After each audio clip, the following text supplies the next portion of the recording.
The Nintendo Switch 2 has the perfect name and launch title in Mario Kart 9. But what about The Legend of Zelda, which was key to both the launch of the Wii and the Switch? Well, there's just so much Zelda already confirmed, leaked and likely in development. So be sure to leave a like, subscribe and press the notification bell. Let's briefly start with what was fully confirmed on Nintendo's website after the first look trailer. Namely, which Switch Zelda games with their cartridges and digital files will be backwards compatible on the Nintendo Switch 2. Where we find Echoes of Wisdom, Tears of the Kingdom and Breath of the Wild.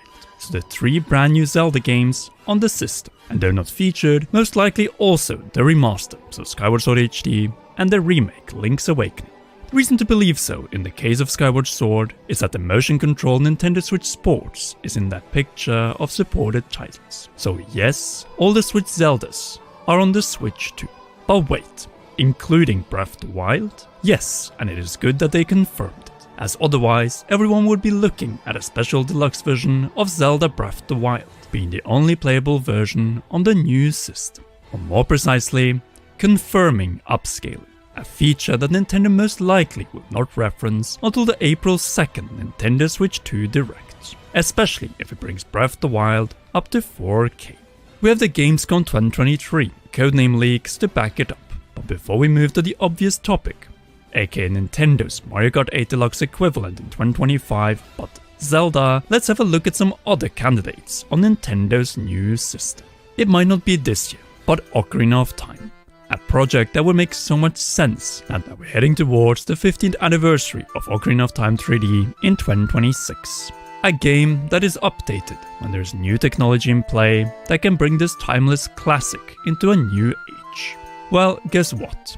After 3D, upscaled 4K and Ocarina of Time's mature art style is perfect for a remake akin to Final Fantasy VII Remake. Another project that Square kept back until they had the power with the PlayStation 4. Well, the Switch 2 has, based on reports, the same power, but in handheld undocked mode. 1080p undocked, but upscaled 4K docked. Ocarina of Time first on N64, then in 3D, and finally 4K on the Nintendo Switch 2. Same goes for Majora's Mask a few years later. Add yet another Hero of Time game at the end of it for another Triforce, and Nintendo got a Hero of Time money printer for a decade to come. Since Nintendo might finally take the risk this upcoming generation and bring back a more realistic looking Zelda. Think of a Zelda with details on a level like Final Fantasy VII Remake and Rebirth. Anime, but with a greater sense of realism. The next 3D Zelda game could realize this potential, but taking full advantage of the new hardware and gimmicks offered by it. And nothing makes more sense than a third stab at a more visually realistic Zelda. After all, before Breath of the Wild and Tears of the Kingdom, what were the 2 best-selling games? Twilight Princess and Ocarina of Time. 10 years after Breath, so after 2027, the time for change will once again arrive for The Legend of Zelda.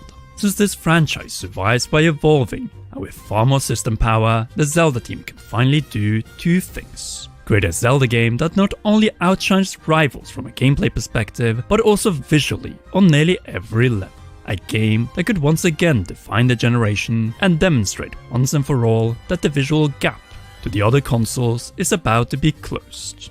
This will not be done by a new 3D Mario game, even if it's open world, but Zelda, as Breath of the Wild and Skyrim on Switch, are what brought The Witcher 3 Complete Edition and other impossible ports to the Nintendo Switch. After losing Game of the Year at the Game Awards Baldur's Gate 3, the Nintendo Zelda team is more motivated than ever to deliver a masterpiece that no one will be able to rival. Naturally, for that to be the case, time is needed. The next open-air Zelda game is still more than 3 years away on the Nintendo Switch 2. For now, the Kyoto team deserves all the time they can get, and we need to be patient. With that said, Nintendo needs to provide remakes up until this point. And you know what 2 games could get a new subtitle with the Switch 2? Wind Waker and Twilight Princess. Now, in 4K, it would definitely make them stand out from the HD versions, just like Ocarina of Time from the 3DS version. And here's the thing we need to bring up. The Zelda team and Nintendo like to skip 2 generations or 10 years between Zelda versions. We saw this with Wind Waker and Twilight Princess. both originally GameCube titles which got new versions for the Wii U. Then the cycle was repeated with Skyward Sword from Wii to Switch. They are too valuable to be stuck on the Wii U, with 2.5 and 1.1 million sold copies of their HD versions. At the same time, Nintendo could pull the remaster and remake strategy with these two. A simple graphical upgrade or remaster for Wind Waker in 4K, while Twilight Princess 4K gets a proper remake overhaul and give us a taste of what to expect from the next brand new 3D Zelda when it comes to visual quality. Realizing and making the Twilight Princess or Zelda HD tech demo that was never realized even better. The true playable potential of highly detailed 3D Zelda.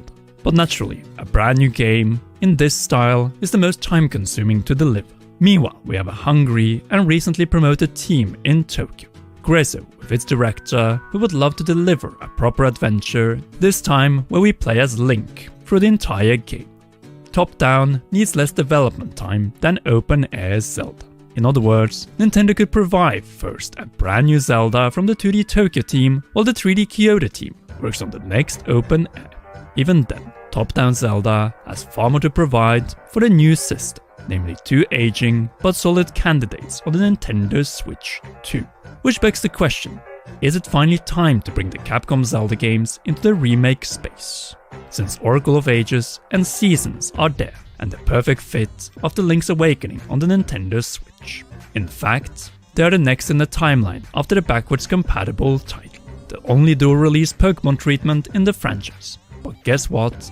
It worked. The Oracle game sold 4 million copies on the Game Boy Color, more than almost any new top-down 3D Zelda games. Then you have the only single-player Game Boy Advance Zelda, the Minish Cap, probably Capcom's best Zelda. Let's also not forget the game before the Oracles and Link's Awakening, A Link to the Past, another classic which was already attempted remade, which instead resulted in A Link Between Worlds, a game that is also about to be 2 generations away with the Nintendo Switch 2. Either way, what we have been able to demonstrate in a few minutes is that Nintendo has plenty of Zelda titles, both in 3D and top-down, that can be remade over the next decade. And that is without including all retro Zelda games on Nintendo Switch Online, with potentially Phantom Hourglass and Spirit Tracks added to a DS section of the paid service. At the same time, several signs indicate that 2025 is reserved for Breath of the Wild 4K, at least when it comes to physical cartridges Zelda. But why haven't we seen it yet? Since the reveal/first look trailer was focused on the exterior of the system. As a result, there was no way for Nintendo to show this game, as Breath of the Wild is very likely the poster child for Nvidia's DLSS or Deep Learning Super Sampling on the Nintendo Switch 2. A game that was reported from Gamescom 2023 to run in upscaled 4K 60 frames per second docked to a TV. And if this is a case from a Nintendo system, then it is an absolute game changer. One that naturally Nintendo is saving for the massive Nintendo Switch 2 Direct on April 2nd, jumping up from 900p to 2160p. And there's a reason to believe so, as some noticed the first look trailer was not in 4K, but it didn't have to, since Nintendo is saving upscaling for the big event. And there's a good reason for it. As of the upload of this video in the second half of January, we're around 4 months away from release, and Nintendo knows it. What they showed so far is the launch title and the undocked upgrades, but far from all of them. Hence, Breath of the Wild with its open air needed to be saved or held back for when the biggest screen is demonstrated by Nintendo to be in Full HD 1080p. Not only that, confirming that this is the resolution Breath of the Wild runs natively in 60 frames per second when played in handheld or adjustable U-stand mode. In the same Nintendo Switch 2 Direct, it is likely that Nintendo will also bring the big docked mode sales argument. Upscaled 4K on our TVs, and demonstrating with the open-air game that most of us define as the Nintendo Switch game. Naturally, this will be a key to the Nintendo Switch 2 experiences,